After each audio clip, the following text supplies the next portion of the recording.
Welcome to our Rattle the Bars segment here at the Real News Network.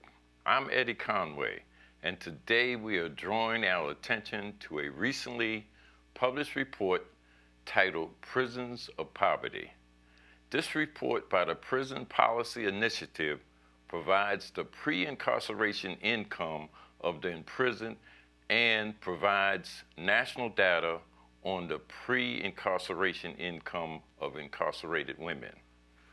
Joining us today from East Hampton, Massachusetts is Bernadette Rabuy. Bernadette Rabuy joined the Prison Policy Initiative as a Policy and Communications Associate in August 2014. Bernadette was recently on our show to discuss her insightful report, Screening Out Family Time, on the exploitative video visitation industry. Welcome back to the show, Bernadette. Thanks for having me again. Okay, so what made you decide to create this report, Prisons of Poverty? So the idea for the report actually came when I was preparing the report on video visitation in prisons and jails. And when I was doing that report, I needed to show why the rate of $1 per minute for video visitation was simply too high for incarcerated people and their families. But the data that was out there was from 1991. So we decided to use a government data source that was already out there in order to update that figure to something that is now in 2014 dollars, which is much more current, and then for the first time, provide pre-incarceration incomes for incarcerated women. Does this report cover local, state, and federal institutions? It only includes state prisons, actually. Well, what does this report tell us about the incarcerated persons by race, ethnicity, and gender? What the report shows is that all incarcerated people, whether they are Black, white, Hispanic, or men or women, they all make less than their non-incarcerated counterparts, even before they go to prison. So the research has long said that people with criminal records who have served sentences make less after they are released from prison. But what we wanted to show was that these are people who are poorer even before they go to prison. By the way, we are showing figures 1 and 2 from the report so our audience can see the income levels.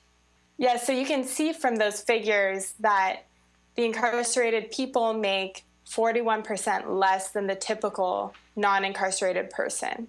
And we adjusted these figures by age because we know that people who are incarcerated tend to be younger than the general population. So these figures are for people ages 27 to 41. So let's work through the report a bit more. With figures 3 and 4, please describe these graphs to our audience. So figures 3 and 4 show the distribution of incomes of incarcerated people versus non-incarcerated people. What they show is that incarcerated men and women are really concentrated at the lowest incomes, whereas that's definitely not true for men and women who are not incarcerated. Who did you collaborate with on this report, and what was your methodology? We collaborated with the data scientist, Daniel Koff, who is a member of our Young Professionals Network, which is a way for people to be involved through volunteer work or anything that they can do from remotely most of the time. So he's a member of that, and we work together on this because the Bureau of Justice Statistics has this survey, which is what we use to get the data for this report. But the way that it's available online, it's not accessible to the public unless you have specific statistical software. So what we wanted to do was make this data available to people in a format that people understand and that they can easily read without having to get special software. It seemed like this required a very careful analysis and interpretation of the stats that make this accessible to the general public. Yeah, it did. It took a lot of back and forth. For example, adjusting for age was really important. The numbers would have been very different if we hadn't done that. And there were some other things we did with the numbers to make them more accessible. For example, one thing we did is adjust for inflation. So this survey is actually quite old, but unfortunately, it's the most recent data that is available.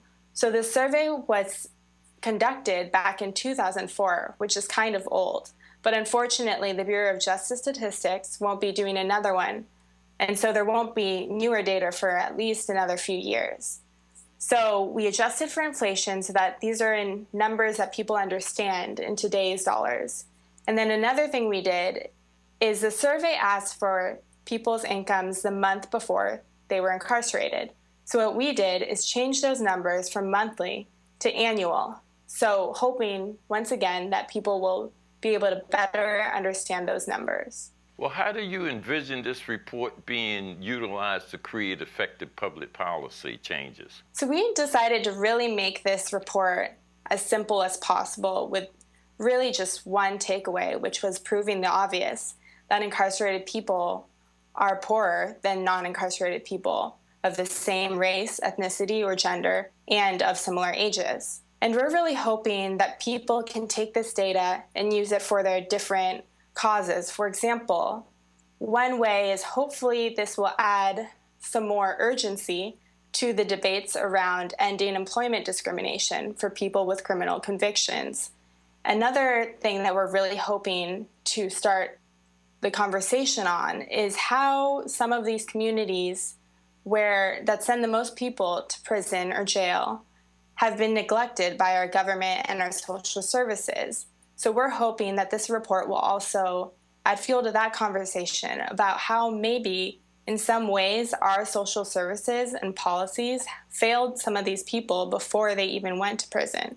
Okay, thank you, Bernadette, for joining our show, Rattle the Bars. This was very comprehensive. Thanks so much. And thank you for joining The Real News.